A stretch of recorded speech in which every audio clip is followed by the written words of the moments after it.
4장 1절부터 5장 1절까지의 내용은 역사적으로 이렇게 시간이 흘러가면서 이루어진 사건들을 좀 뒤집어서 거꾸로 이야기를 시작합니다.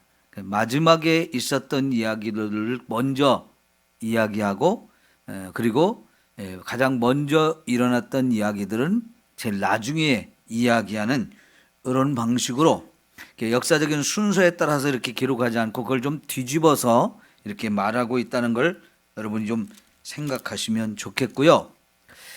그리고 이제 우리가 한번 이스라엘의 역사를 한번 생각을 해보겠습니다. 남쪽 유다가 BC 536년에 멸망을 당하죠. 어디에 망하나요? 남쪽 유다가 어느 나라에 멸망을 당했어요? 바벨론이라고 하는 나라에 멸망을 당합니다. 근데 그 바벨론이라는 나라가 파사라고 하는 페르시아에 멸망을 또 당하지요. 그러면서 포로로 끌려갔던 유대인들이 돌아옵니다. 70년이 지난 후에, 포로로 끌려간 지 70년 후에 이스라엘이 돌아오지요. 근데 그 페르시아, 파사라고 하는 나라는 또 어디에 망합니까? 헬라라고 하는 헬라 제국 알렉산더 대왕에게 멸망을 또 당합니다. 그런데 얼마 지나지 않아서 이 알렉산더가 세웠던 그 제국도 딱 무너져서 4개의 나라로 갈라졌다가 로마가 다시 일어나서 세계를 지배해 버리죠. 그동안에 바벨론의 포로로 끌려갔다가 돌아왔던 유대인들은 어떻게 되나요? 성전도 재건하고 예루살렘 성벽도 재건을 했지만 나라로 독립하지는 못했고 하나님을 믿는 이 신앙만 회복해서 쭉 내려오면서 헬라 제국이 무너지면서 4개의 나라로 갈라졌던 그들에게 고통을 당했고 또 로마의 고통을 당하지요. 그 로마가 지배하던 시대에 누가 태어났어요? 예수님이 태어나시죠. 예수님이 태어나가지고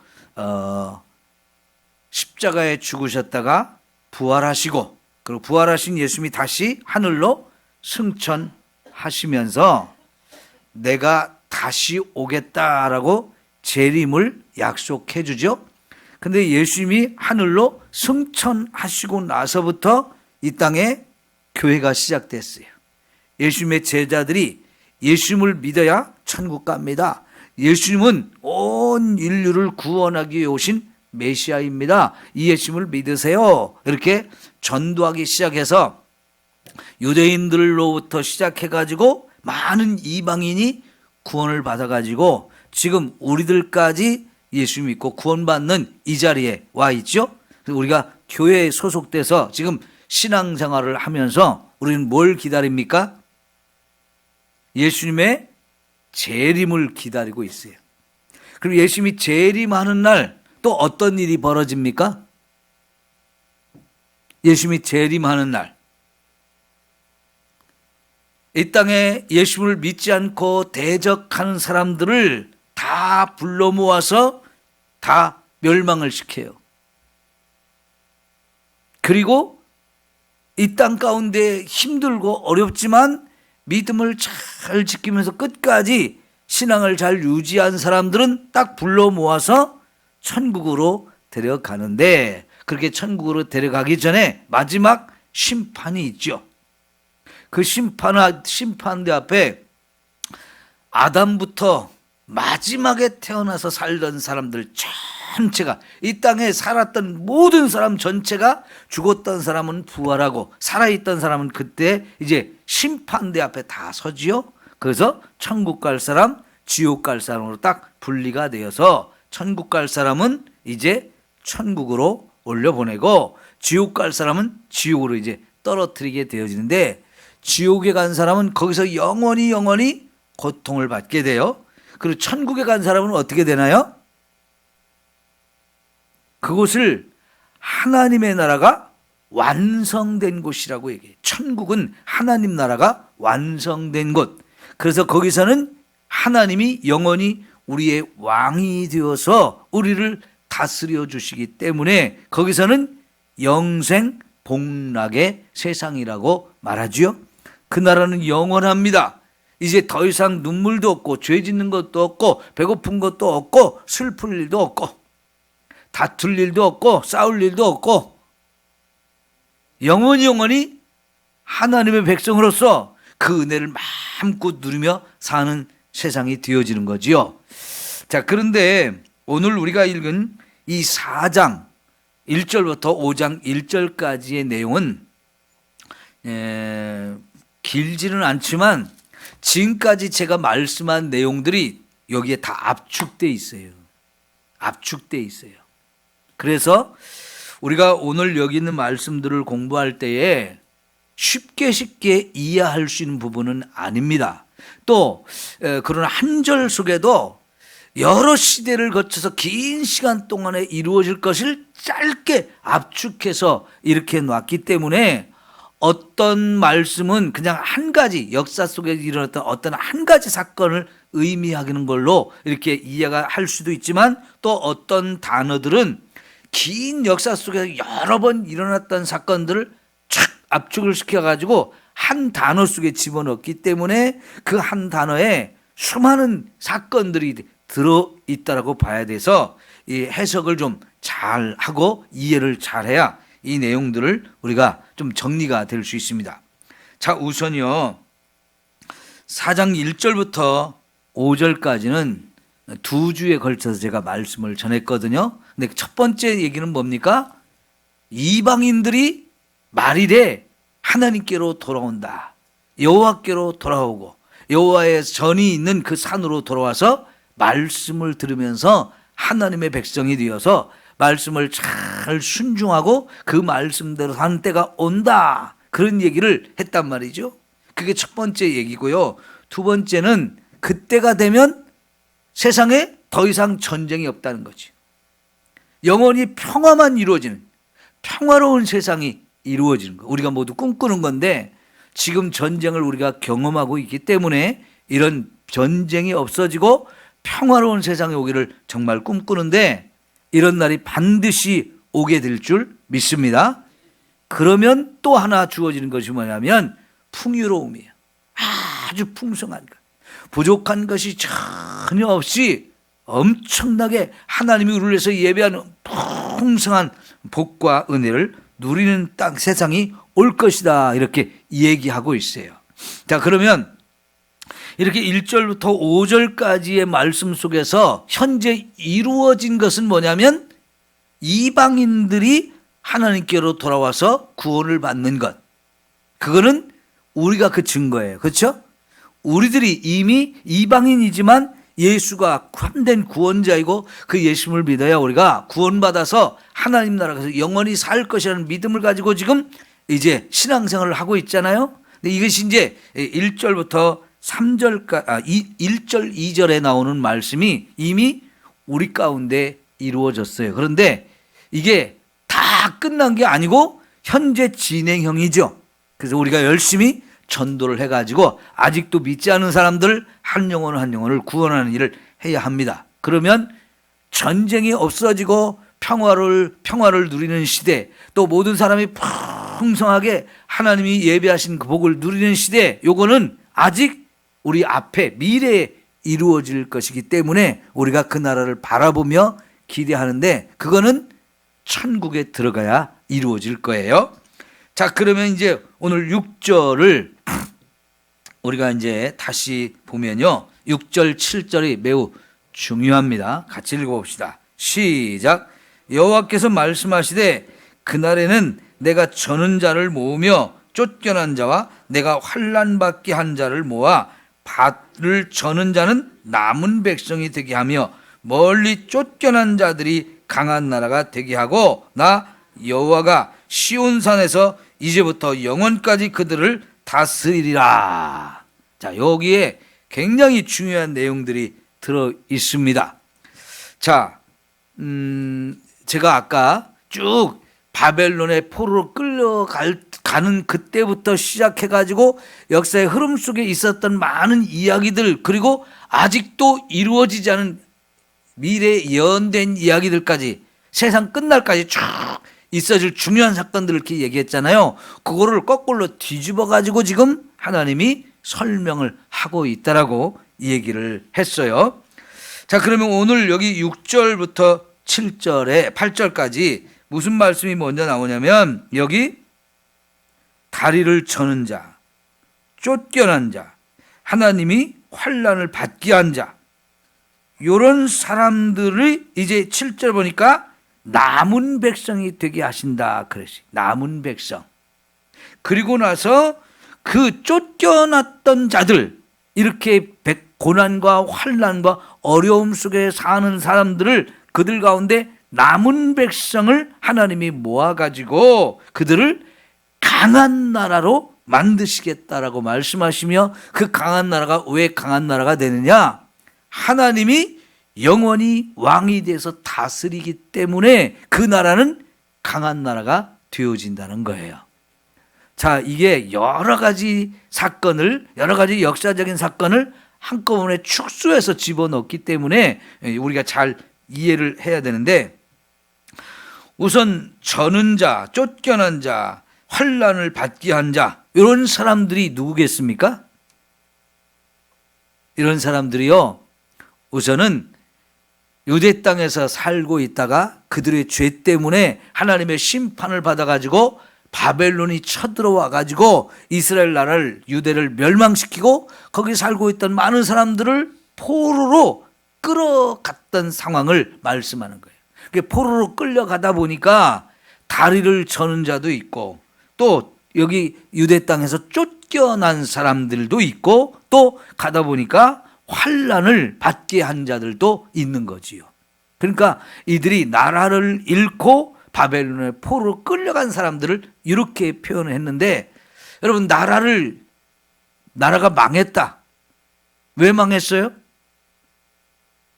수많은 선지자들이 이스라엘의 죄에 대해서 말씀하면서 이 죄를 지금 회개하지 않으면 너희들 망해. 바벨론이 와서 너희를 멸망시킬 거야. 그리고 포로로 끌고 갈 거야. 그 얘기 수도 없이 했어요. 그런데 그 말씀을 전혀 듣지 않고 깨닫지 않고 순종하지 않고 있다가 결국은 나라가 망한 거지요. 그래서 이건 하나님의 심판이에요. 하나님의 심판으로 이 죄 가운데 있는 사람들을, 나라를 망하게 하고 포로로 끌려가게 하신 거예요. 그래서 여기 내가 환난 받게 한 자라고 말씀을 하잖아요. 이 유대인들이 이렇게 환난을 받게 된 것은 결국은 뭘 말하냐면 하나님께서 죄인을 심판한 이야기예요. 남의 나라에, 나라가 망하고 끌려갔으니까 얼마나 고통스러운 거예요. 우리도 일제시대에 나라를 빼앗기고 일본 사람들한테 고통받은 거, 또 6.25 전쟁이 일어나가지고 북한 사람들이 쳐들어와서 공산주의 세상으로 만들어가지고 그 속에서 괴롭힘을 당했던 거, 우리 많이 경험을 했잖아요. 그런 것처럼 나라를 잃으면 그 나라를 잃은 백성들 가장 불쌍합니다. 그들 가운데 수많은 사람들이 다쳐가지고 몸이 불구가 돼요. 그들은 끌려갑니다. 쇠사슬에 묶이고 옷이 발가벗 껴지고 제대로 먹지 못하고 그냥 끌려갑니다. 끌려가서 결국은 여기저기 흩어놓을 뿐만 아니라 종으로 다 팔아가지고 자유를 누리지 못하고 고달픈 삶을 살아야 되는 사람들이 되어져요. 그래서 하나님이 그들을 환난을 받게 한 자들이라고 표현이 되는데, 그런데 그걸로 끝난 게 아니고 하나님께서 그들 가운데 남은 백성을 모으신다는 거예요. 여러분, 특별히 이제 이 구약 성경에서 선지자들이 남은 자에 대한 이야기를 굉장히 많이 합니다. 남은 자는 어떤 사람들이냐면, 이렇게 나라를 잃고 바벨론의 포로로 끌려갔지만 그 포로로 끌려간 중에서 우리가 왜 나라를 이렇게 잃어버렸을까? 왜 이렇게 고통받고 수치스러운 삶을 살까? 그렇게 생각하면서 우리 죄 때문이다. 다니엘처럼 그걸 깨닫고 회개해서 믿음을 다시 회복한 사람들, 요 사람들이 남은 자예요.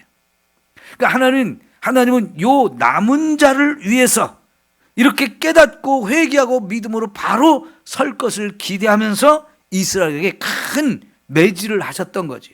그런데 그렇게 고난을 당하면서도, 고통을 당하면서도 깨닫지 못하는 사람들은 어떨까요? 결코 남은 자가 되지 않습니다. 그런데요, 이사야서를 보면 남은 자를 어떻게 표현을 했느냐면, 나무가 많이 자라고 있는 숲을 우리가 상상해 볼 수 있는데 거기는 나무들이 다 잘렸다는 거예요. 예?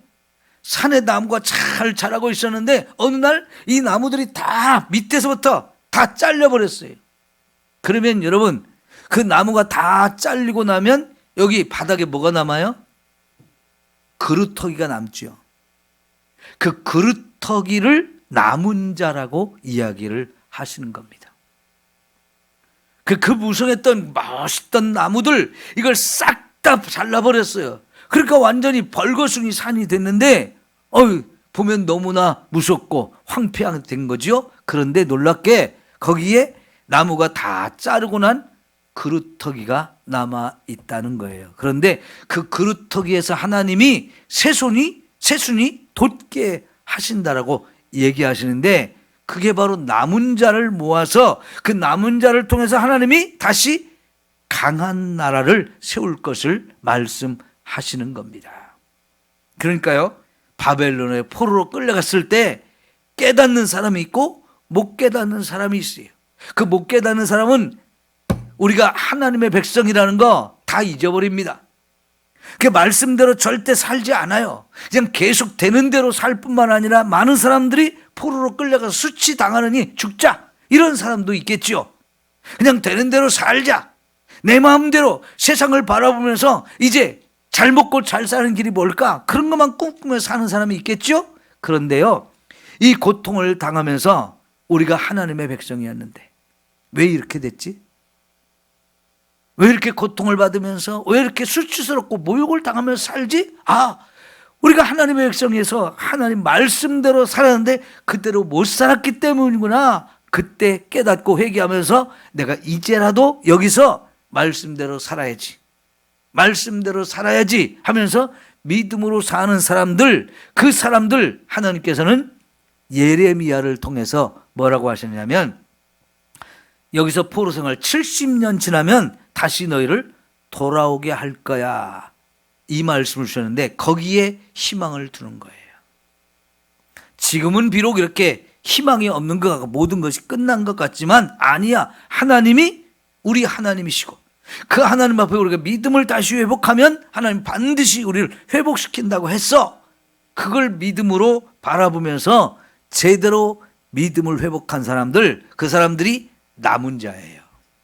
그런데 그 남은 자를 모아가지고 다시 돌아오게 해가지고 하나님이 강한 나라를 세우신다 그랬어요. 그럼 여러분 생각해 보세요. 분명히 이 사람들은 강한 사람들이 아니었어요. 다리를 저는 자였고 쫓겨난 자였고 환난을 당하던 사람들이야. 별 볼 일 없어요. 지극히 약한 자예요. 가진 것도 없어요. 이 사람들의 힘으로 이렇게 돌아오고 강한 나라가 된다는 건 불가능합니다. 실제로 여러분, 아까 제가 처음 서두에 말씀드린 것처럼 바벨론에서 돌아온 사람들 뭘 했다고 그랬어요? 성전을 재건했고 성벽을 재건했어요. 두 가지는 했어요. 그것도 아주 어렵게 했습니다. 하나님의 은혜로 겨우 그것을 했어요. 그런데 믿음은 회복했는데 나라를 독립하지는 못했어요. 왜? 그때 당시에 아까 말씀드린 대로 바벨론, 페르시아, 헬라, 로마, 이 어마어마한 대제국이 전 세계를 막 지배하고 다스렸기 때문에 거기서 꼼짝 못하고 유대인들이 그냥 지배를 당하고 있었어요. 그러면 여기 강한 나라가 되게 하신다는 것은 한 번도 이루어진 적이 없는 거예요. 강한 나라를 이룬다고 했던 거는 바벨론에서 돌아온 이후에 한 번도 그런 강한 나라를 유대인들이 세워본 적이 없어요. 예수님이 태어났을 때도 이미 로마의 식민 지배를 받고 있어서 유대인들이 정말 사도행전 1장에서 예수님께 마지막으로 제자들에게 묻은 게 뭐예요? 그 나라를 회복하실 때가 언제입니까? 라고 질문을 하고 있잖아요. 그게 바로 이스라엘 강한 나라가 되기를 바라는 마음으로 예수님이 그걸 그렇게 해주기를 바라는 마음으로 했던 건데, 그거는 내가 할 일이 아니고 하나님 아버지께 속해 있다라고 말씀을 하시고, 지금 우리들이 해야 될 일은 성령 받고 예루살렘부터 시작해서 저 땅끝까지 내 증인이 돼야 된다, 그 얘기를 하셨잖아요. 그래서 이 이스라엘 백성들이요, 이 강한 나라를 오랫동안 꿈꿨어요. 근데 그 강한 나라를 메시아가 오면 그 메시아가 그 강한 나라를 세워줄 거라는 기대를 했었던 거지요. 그런데 예수님은 그런 강한 나라를 세우러 오신 게 아니었어요. 이스라엘 나라를 강하게 만드는 그런 나라를 세우려고 오신 것이 아니에요. 그런데 예수님은 뭐하러 오셨어요? 우리를 죄에서 구원해 가지고 우리를 천국 들어가는 백성으로 만들어 주기 위해서 오신 거죠. 단순히 유대인의 나라, 로마의 지배를 받고 있던 이 유대인의 나라, 유대 나라를 강한 나라로 독립시켜 가지고 왕처럼 막 큰 소리 치며 사는, 그걸 꿈꾸는 유대인들이 그걸 이루어 오신 분이 아니고, 이 유대인만이 아니라 전 세계 모든 나라 모든 백성에서 예수를 믿어 구원받은 사람들을 세우기 위해서 예수님이 이 땅에 오셨고, 그 예수님이 재림하는 날 여기서 말하는 강한 나라가 진짜로 이루어지게 될 줄 믿습니다. 그러니까 이 속에요, 굉장히 많은 시대에 이루어질 많은 사건들을 이렇게 담아서 이렇게 이야기를 하다 보니까 우리가 하나하나를 잘 이해를 해야 이게 이해가 되어지는 거예요. 여러분, 그럼 여기 별 볼 일 없던 사람들을 불러 모아서 강한 나라로 만드는데, 그 나라가 강할 수밖에 없는 이유는 뭐냐면 하나님이 왕이 되어서 영원히 다스리기 때문에 그렇다는 거예요. 이 나라는 영원한 나라예요. 잠시 있다가 사라지는 세상에 있는 나라가 아니고 영원히 지속되는 나라. 그 나라가 어떤 나라입니까? 하나님의 나라예요. 그리고 그 나라는 누가 다스려요? 하나님이 왕이 되어서 다스려요. 지금은 여러분, 우리가 예수를 믿고 교회 안에서 신앙생활을 하지만 이 나라의 왕은 누구예요? 지금은 현재는 이재명 대통령이에요. 이재명 대통령 임기가 끝나면 또 다른 대통령을 뽑아야 되죠.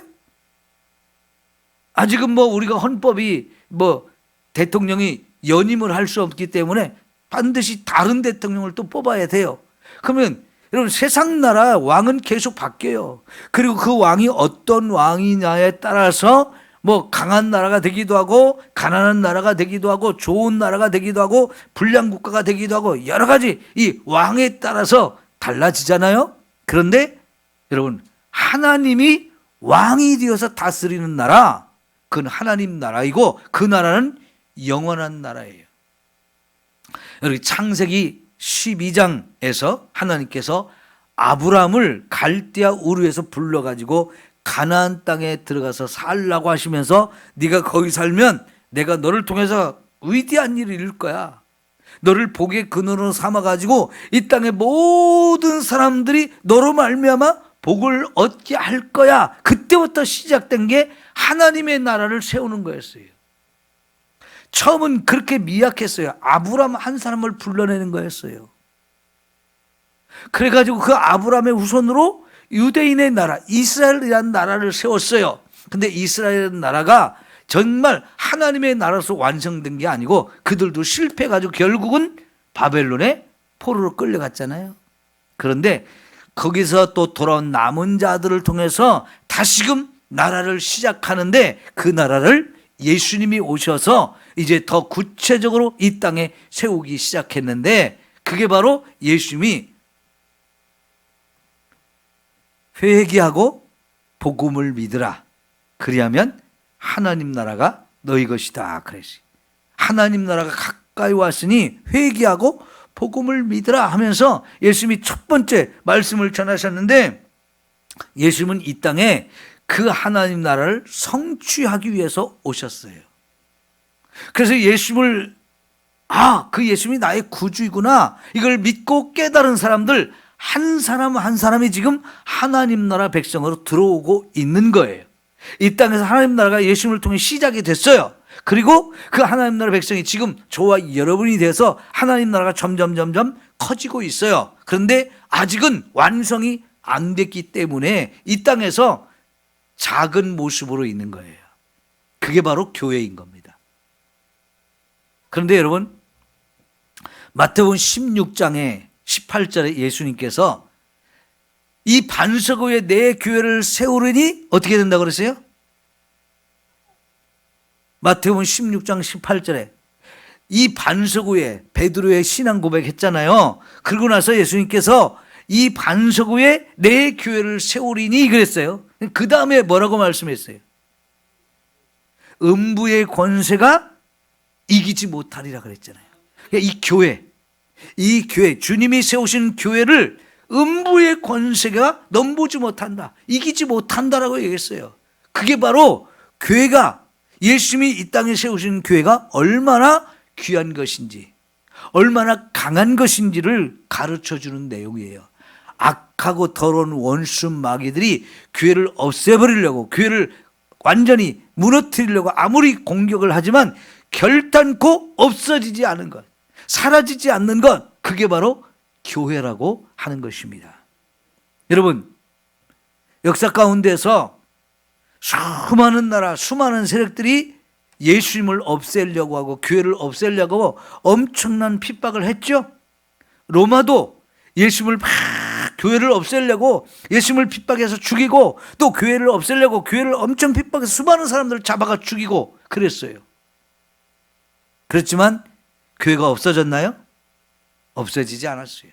물론요, 전 세계에 많은 교회들이 없어지긴 했어요. 지금 유대 땅에 가든지, 터키 지방에 가든지, 그리스 지방에 가든지, 유럽에 가든지, 과거에 막 어마어마했던 교회들이 없어진 교회들이 많습니다. 그런 지역에 있는 교회들은 없어지기는 했지만, 그렇다고 해서 이 땅의 교회가 없어진 건 아니란 말이에요. 왜 교회가 없어지지 않을까요? 예수님의 몸이고 예수님이 그 교회의 머리가 되는 것이 교회이기 때문에 그렇습니다. 그게 바로 하나님께서 영원히 왕이 되어서 다스리고 있는 교회를 말하는 거예요. 이게 로마서 8장에 가면 하나님이 우리를 사랑하시는데, 하나님과 우리 사이의 이 사랑의 관계, 그거는 세상의 그 어떤 것으로도 끊을 수 없다는 얘기를 하죠. 환난이나 적신이나 위험이나 칼이랴, 그 어떤 것도 하나님과 우리 사이는 이 사랑의 관계를 끊어놓을 수가 없다라고 얘기하죠. 왜 이 사랑의 관계가 깨어지지 않습니까? 이 땅에 사랑하며 사는 사람들이 얼마나 많아요.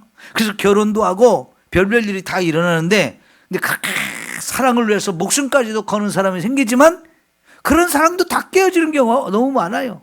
사랑하며 살면서도 너무나 찌그락찌그락 하면서 불평하고 원망하고 싸우고 다투는 일이 너무나 많잖아요. 그러나 여러 하나님과 우리 사이의 사랑은 이게 변함이 없는 사랑이고 결코 그 어떤 걸로도 끊을 수 없는 사랑이라는 거예요.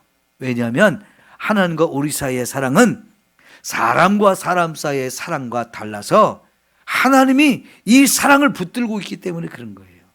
설령 우리가 하나님을 사랑하는 마음이 변질될 수 있어요. 약해질 수 있어요. 문제가 생길 수 있어요. 그러나 그럼에도 불구하고 하나님이 나를 사랑하는 이 사랑은 변함이 없습니다. 포기하지 않는 사랑입니다. 끝나지 않는 사랑입니다. 영원한 사랑이에요. 그래서 나는 부족할지라도 하나님이 나를 꽉 붙들고 있기 때문에 이 하나님과 우리 사이의 이 사랑의 관계는 영원한 거예요. 지금 강한 나라가 되게 하신다. 왜 강하냐? 그 나라는 여호와께서 왕이 되시는 나라이기 때문이에요. 그래서 영원히 존재하는 나라가 되기 때문에 이렇게 강한 나라가 되는 거죠. 그러니까 여러분, 쫓겨났던 사람들, 다리를 저는 사람들, 환난 당하는 별 볼 일 없는 이런 약한 사람들을 불러 모아가지고 그들을 다시 돌아오게 하셔서 강한 나라를 세운다. 나라를 세우는 것은 유대인들이 회복돼서 왔지만 결국은 그 나라는 또 계속 약하고 그러다 망하고 없어졌어요. 그러면 여기 강한 나라는 뭐냐?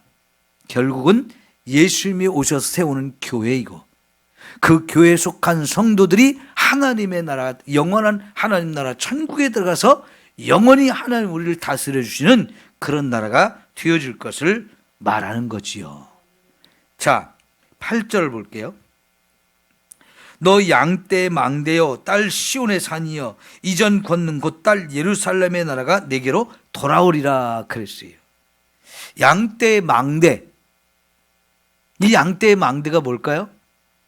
양을 많이 키우는 사람들은 그 양떼를 보호하고 지키기 위해서 망대를 세워놓고 그 망대에서 양을 잡아먹으려고 하는 나쁜 이런 짐승들이나 이런 것들이 오지 못하도록, 도둑놈들이 오지 못하도록 지키는 일을 하는 거예요. 그리고 이거를 다른 말로 하면 딸 시온의 산이라고 말했어요. 이게 바로 예루살렘을 의미해요.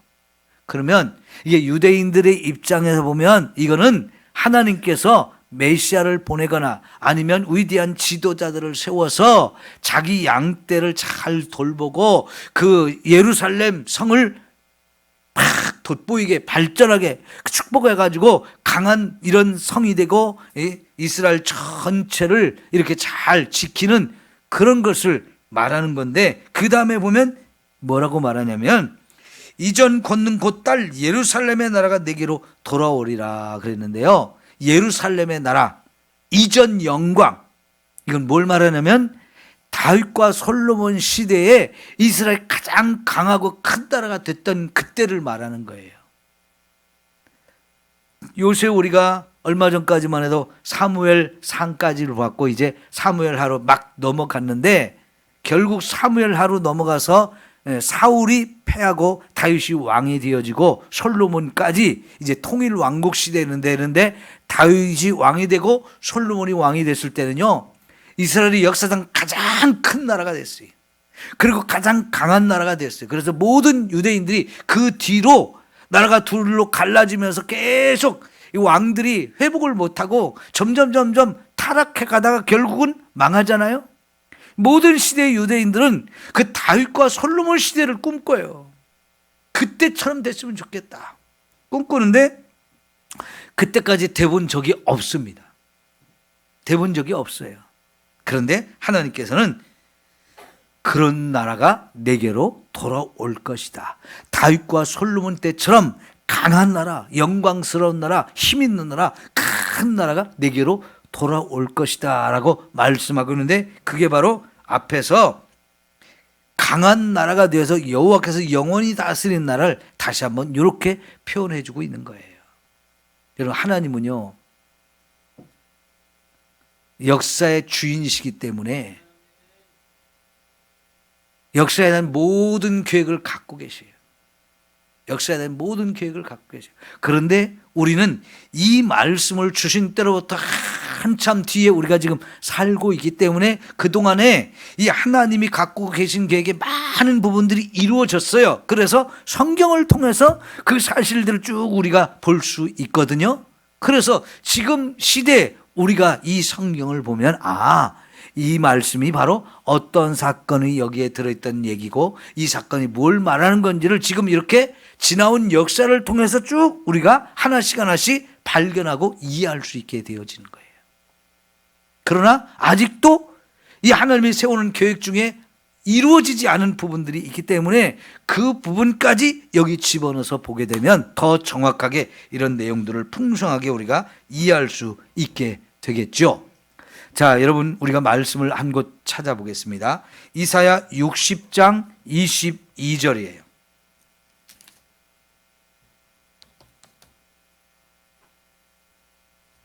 이사야 60장 22절.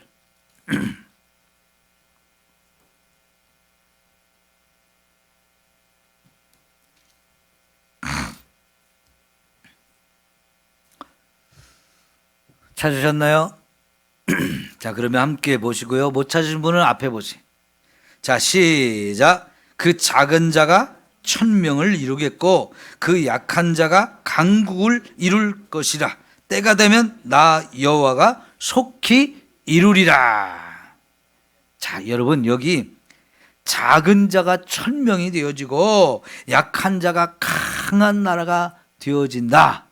강성대국이죠. 강성대국이라고 얘기하죠. 그걸 줄여서 강국이라고 이렇게 말하는데, 이거를 반드시 이룰 때가 있다는 거예요. 그런데 그 하나님이 반드시 그걸 속히 이룰 것이다. 요 말씀과 아까 우리가 미가서 4장 7절에 본, 그리고 8절에 본 말씀과 같은 이야기예요. 이들이 바벨론으로 포로로 끌려갈 때부터 얼마나 연약한 존재가 됐어요. 얼마나 부끄러운 존재가 되었어요. 고난받고 환난당하는 자가 되었어요. 그런데 하나님께서 그런 자를 다시 남은 자들을 불러 모아서 나라를 회복시키는데, 하나님의 계획은 거기서 끝난 게 아니고 진짜 강한 나라, 작은 자가 천명이 되어지는, 그런데 거기다 하나님이 왕이 돼서 영원히 다스려 주시는 정말 아름답고 귀한 나라. 다시 말하면 미가서 4장에 그 앞에 지지난주에 우리가 보았던 것처럼 전쟁이 없는 나라, 모두가 무화과 나무, 포도나무 아래서 자기 열매를 마음껏 따먹고 사는 풍요로운 나라, 이런 나라를 이루어 줄 것을 말씀하고 있어요. 그런데 이 나라가 사실은 지금 우리가 누리고 있는 교회 생활을 의미하기도 해요. 여러분, 고린도전서 1장과 2장에 보면 하나님이 너희를 택하심을 보라 하면서 어떤 사람을 먼저 선택하셨다고 그랬어요? 문벌 좋은 자가 많지 않다고 그랬어요. 집안이 좋은 귀족 가문이 별로 없었다는 거예요. 강한 자보다는 약한 자가 많고, 공부를 많이 한 사람보다는 공부를 못한 미련한 사람이 더 많았다는 거예요. 몸이 건강한 사람보다는 몸이 약한 사람이 더 많았다는 거예요. 이런 사람들을 하나님이 먼저 고린도 교회에서 먼저 불러가지고 구원시켜가지고 하나님의 교회를 세웠는데, 왜 이렇게 하셨느냐? 세상에서 잘난 체 하는 사람들, 폼 잡는 사람들, 난치하고 있는 것 자랑하고 가진 것 그게 전부인 줄 알고 막 큰 소리 치는 사람들, 이런 사람들이 얼마나 그게 어리석고 미련한 것인지를 그들을 부끄럽게 하려고 하나님이 그렇게 하셨다고 그랬어요. 그래서 마태복음 5장에 심령이 가난한 자가 복이 있다고 그랬어요. 여러분, 세상에서 가난한 자가 복 있는 사람이라고 안 하잖아요. 그런데 하나님은 가난한 자가 복이 있대요. 여기서 말하는 가난한 자는 물질이 없는 사람도 말하고 육신적으로 약한 사람도 말하고 또 마음이 가난한 사람. 나는 참 부족해요. 나는 어리석어요. 나는 연약해요. 가진 것이 없어요. 보잘것 없어요. 이런 사람들을 말해요. 그런데 그 사람들이 실제로는 예수님을 가장 필요로 하고 예수님을 제일 먼저 믿더라는 거예요. 그런 우리를 통해서 하나님이 우리를 회복시켜 주시고 구원시켜 가지고 우리로 하여금 이 하나님의 복을 마음껏 누릴 수 있게 구원해 주신 게 얼마나 놀라운 일입니까? 그러니까 우리가 교회 안에 들어오니까 천국 복음을 듣잖아요. 교회 안에 들어오기 전에 맨날 세상이 전부인 줄 알았어요.